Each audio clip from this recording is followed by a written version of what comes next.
Forget about sports cars for a while, because Porsche's best-selling model is actually an SUV, but then it's not too surprising really, because the Cayenne offers all the firm's brand values only in a family-friendly package.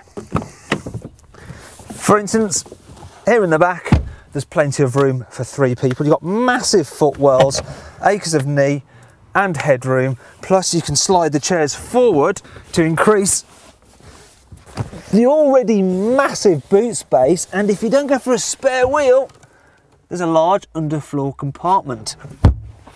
Or slide them backwards for more knee room. You can recline them, there you go, if you fancy a snooze or if you fancy a drink.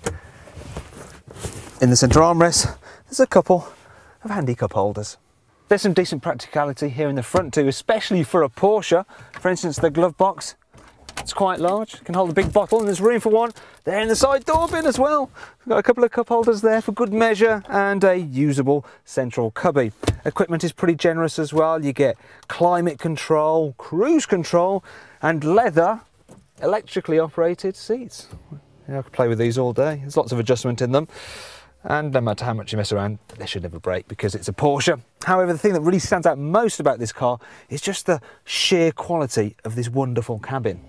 The design is similar to that in the Panamera, and it feels just as expensive too. And despite the raised driving position, there are plenty of sporty details which convince you that this is a proper Porsche. You can get the Cayenne with a range of powerful engines, all of which come mated to very slick 8-speed automatic gearbox. You can also get a hybrid model. However, the best bet for most people will be the V6 diesel in this car, because you can do 0 to 62 in 7.6 seconds. It will return a fairly reasonable 39 miles per gallon, which isn't too bad considering that this thing weighs about 2 tons. Yeah, despite the car's obvious bulk and the fact that you've got that great raised driving position, which allows you to look down on mere mortals in their hatchbacks, the Cayenne handles very well. In fact, it handles about as well as you can expect an SUV to. There's plenty of grip, there's hardly any body roll in the corners, and the steering, well, as you'd expect from a Porsche, it's nice and sharp.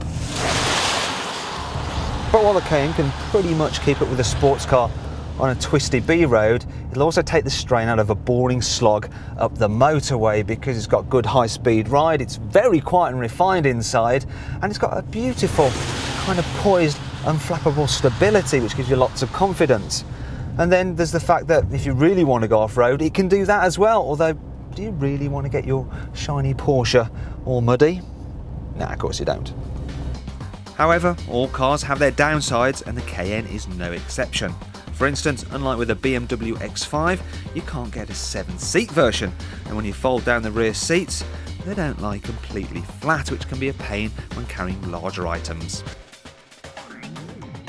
Finally, we need to talk about the cost, because the Cayenne is pretty expensive, and then Porsche will try and rinse you out on the options list as well. For instance, if you want that satellite navigation system, you're talking over £2,000. The adjustable air suspension, which I highly recommend, that's £2,380. And if you want Bluetooth mobile phone connectivity, that's 500 quid. But thanks to its desirable badge, solid build quality and impressive driving dynamics, the Cayenne will hold its value well come resale time. So in that respect, it's just like every other Porsche then.